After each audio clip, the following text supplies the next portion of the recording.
Assalamualaikum warahmatullahi wabarakatuh. Ini adalah salah satu contoh kecil betapa kita juga harus menghormati hak-hak orang manapun juga ya. Kalau misalnya kita mau dihormati, ya kita juga harus menghormati orang lain gitu, menghormati siapapun juga. Menghormati hak pejalan kaki adalah salah satu contoh kecil ya.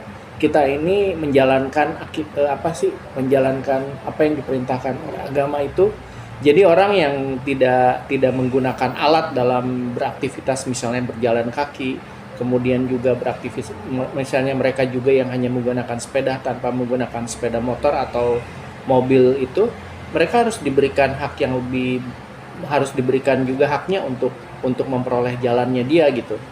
Jadi sering saya mengalami ya, saya jalan kaki misalnya lagi di jalan tertentu itu, ternyata saya tuh sudah jalan di lokasi yang sudah diperuntukkan buat pejalan, itu yang namanya motor masih aja mau nyeruduk-nyeruduk orang yang mau jalan, yang lagi jalan kaki di trotoar.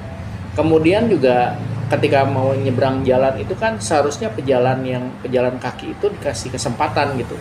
Ini belum apa-apa tuh mobil tuh udah mau menyeruduk aja gitu, nggak menghormati ketika kita mau menyeberang jalan, ketika kita mau mencoba untuk apa sih, untuk menggunakan hak kita gitu, karena memang kita kan ada keperluan juga nyebrang jalan itu. Jadi sebenarnya hal-hal kecil seperti itu tuh bisa kita pelajari, sampai di mana sih akhlak orang gitu ya, apa, mereka itu bisa mentaati ya aturan-aturan yang ada di dalam di keyakinan mereka itu. Karena itu ada kaitannya juga dengan apa sih, sikap sikap kita terhadap diri sendiri dan orang lain.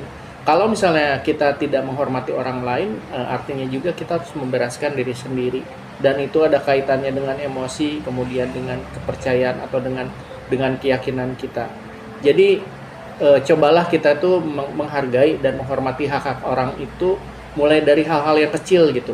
Hak untuk menggunakan jalan, hak untuk memperoleh kesempatan, hak juga nanti lama-lama jadi eh, ke masalah persoalan atau hal yang sering kita temui itu hak, misalnya untuk menggunakan lahannya atau hak hak menggunakan tanah dan sebagainya gitu. Jadi itu adalah bagian dari dari cara kita menjaga keluasan hati dan salam ikhlas.